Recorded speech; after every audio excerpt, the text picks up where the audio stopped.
Hey Jason, I hope you're well. I was just wondering if you had signed those divorce papers yet. I wouldn't ask. It's just that my lawyers were waiting to finalize everything up. Oh, hi Fleur. Yeah, sure. I haven't signed them yet, but I can get them done into you by the end of the day, if that's okay. Yeah, that should be fine. So, how have you been? Yeah, I've been okay. Just working as usual. How about you? How's the new job treating you? Oh, yeah, it's going good. I've settled in nicely, made a few friends. I'm actually going out with a couple of the girls from work this weekend to try and get to know the city a bit better. Oh, that's good. Hopefully you'll have a bit of fun then. Oh, yeah. Hopefully it'll be okay. Have you been up to much? Oh yeah, I've just been getting stuck into work really. It's been really busy lately. I've hardly got any chance to actually go home. I feel like I'm living at the office more than not. Yeah, I remember those days. Huh? What do you mean by that? I just mean that when we were together, you were at the office a lot. You hardly had any time to spend with me. That is kind of why we split up. Well, I guess, but I wasn't the only one who caused us to break up. It took two people to split this relationship up. What are you on about? I didn't do anything. Oh please, you were constantly nagging me and telling me to do everything under the sun that you could think of in the house. You also moaned at me about how much I was working, and I know that it was a lot, but it was the only way to afford the house we were living in and the lifestyle we were living as well. Yeah, well, I guess you're sort of right. But I mean, you were the one who was mainly at work or something. Although, I guess my new job opportunity didn't help things. Yeah, that had you out of the house a lot more once you had decided that you were going to take it. I'm happy for you, but it was the final nail in the coffin for us. Do you really think that was what did it? Well, I don't think it helped any. Well, I guess not. But as long as you're enjoying yourself, that's okay. Some couples just aren't meant to last. Yeah, I guess. Though it probably didn't help that you started seeing that guy at your work. Excuse you? I didn't start seeing anyone whilst we were together. Where on earth has this come from? Since when did you start accusing me of cheating on you? Oh please, you can drop the act now. I know that you started seeing him near the end of our relationship. It was incredibly obvious. All that time you were spending at the office. Did you really think that you had me fooled? It wasn't a very good lie. I wasn't lying. I was at the office and I was working. I would never cheat on you. Or anyone I was with for that matter. I'm definitely not that kind of person. Then why were you spending so much time with him? Every other word out of your mouth at the time was how you and, what was his name again? George? His name was Joe. Ah, that's right, Joe. All you could talk about was how you and Joe had so much work to do and how you both needed to pull loads of overtime to get your work done on time. If there was ever a more blatant lie or poor cover-up, then that was it. No one spends that much time with someone, even if it's for work, if they don't like the person that they're with. Well, of course I liked him. Joe is my friend. We worked together for quite a few years as we both started at the same time. We helped each other through a lot of difficult times, both in our jobs and in our personal lives. In fact, I knew Joe before I'd even met you. Surely if I had wanted to be with him, I wouldn't have dated and married you, right? Well, not necessarily. He might not have been available at the time when we met, and then when he became single, that's when you decided to start your relationship with him. Regardless of if you were already married at the time or not. You really think that I would do something like that? You really think that I am that horrible? That I would just simply abandon you and betray you in such a horrible manner? Well, I guess it's good to know what you really think of me then. Well, you are the one who's trying to take me for everything I have in this divorce. I don't think a nice person would do something like that, do you? Leave the person they've been married to for the last 5 years with absolutely nothing, not even a penny to his name. I am not taking you for everything that you have. I personally don't want that much from you. Just a little bit of money to cover the cost of the house, considering you're the one who is staying in it despite us buying it together. That's all I'm asking for, a buyout from the house. You do realize that in this market, our house is upwards of $300,000, right?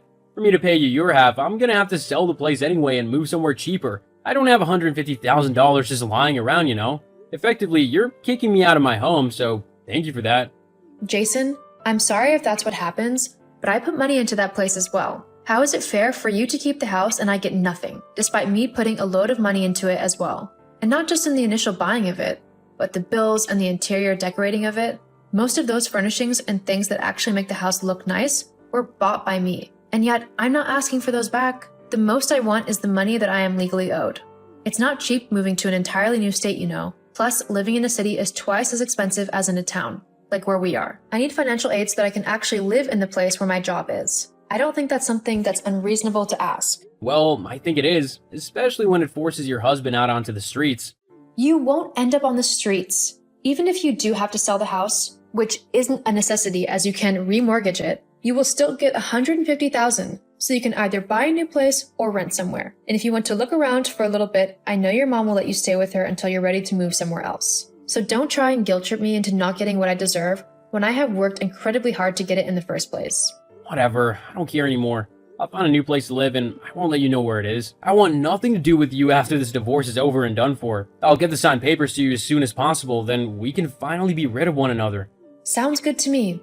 Fine. Now, if you don't mind, I've got to get back to work. We can't all just do nothing all day and call it work, so I can't waste any more time listening to you whine. Oh, please. The one whining about anything right now is you. You believe in that if you want to, but we both know the truth here. Yeah, I think we do. Bye. Bye. Hey, Fleur? It's been a little while. Angela? Hi. Yeah, it has been a while. I don't think we've spoken since me and Jason first told everyone that we were getting a divorce. How come you're messaging me? Not that I mind you messaging me. I still think you're a lovely person, and what me and Jason are going through seriously has no impact on how I think of you and what I feel about you as a person. I'm kind of rambling. Are you okay? Is there a specific reason you messaged, or did you just want to talk? No. There was a reason. Jason was in a car accident. Huh? And he is critically injured. Hang on. What?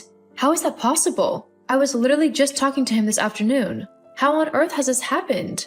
Apparently, he was on his way home from work after staying a little later at the office to finish off some work. He was just driving his normal route home when someone ran a red light whilst he was crossing it and smacked right into the driver's side of his car. It was a really bad wreck. Firemen were called, and they had to cut him out of his car. He was then airlifted to the nearest hospital, where he's been in intensive care all night. He's recently stabilized, or so the doctors say, which is why I thought I'd let you know. I'd have messaged you earlier, but I didn't want to say anything when I didn't know myself what was happening for certain.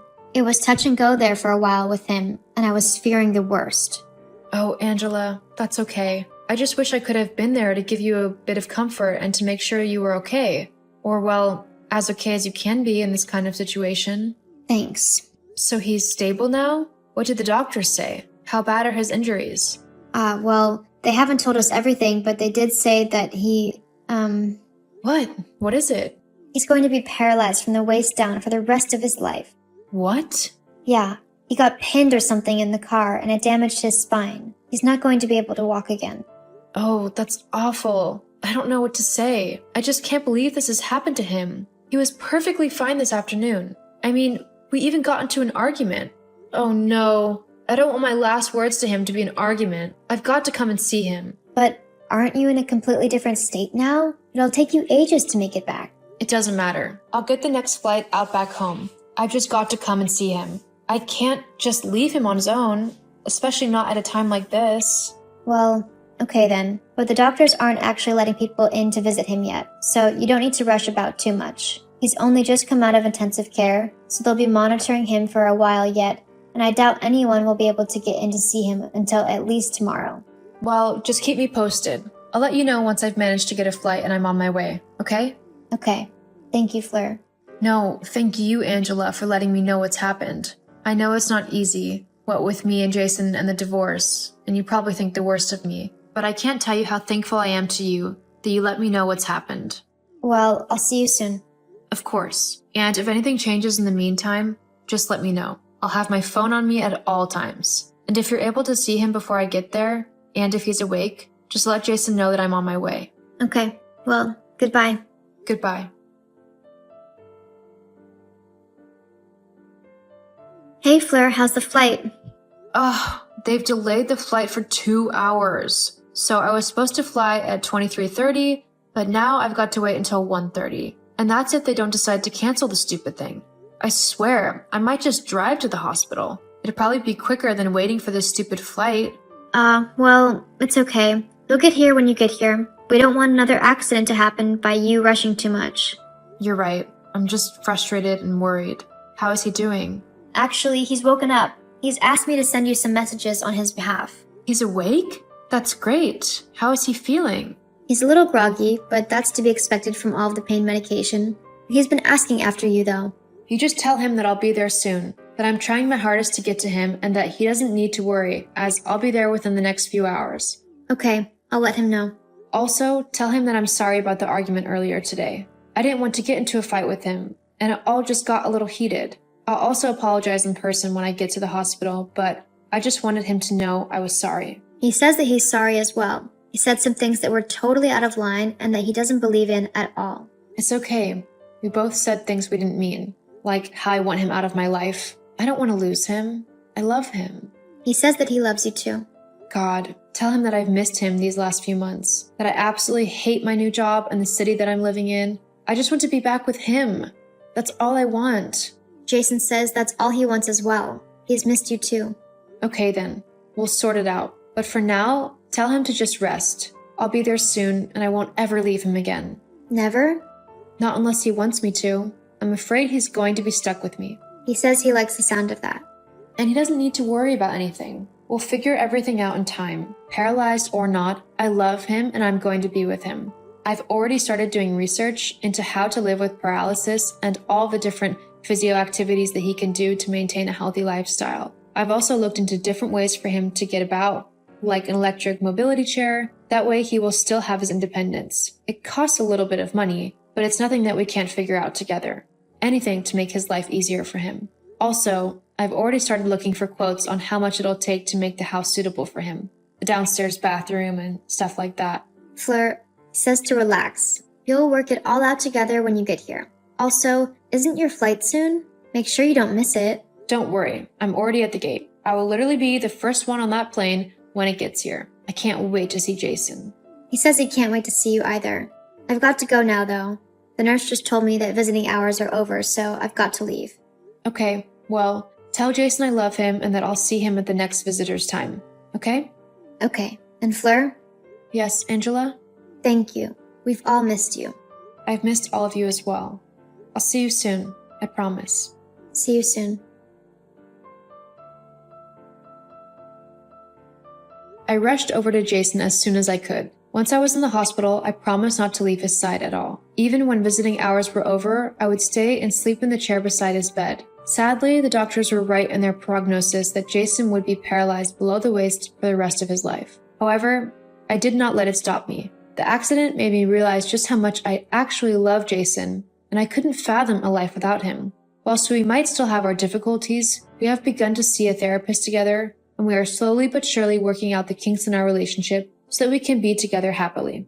I have also taken up helping Jason adjust to his new life in a wheelchair. It's been difficult going, as it is a completely new way of life for him, but we are slowly making progress. We have also both quit our jobs and are looking at starting our own business together. That way we are actually able to spend more time together than apart. It's going to be a long journey, but there is no one else in this world that I would rather take this journey with than Jason.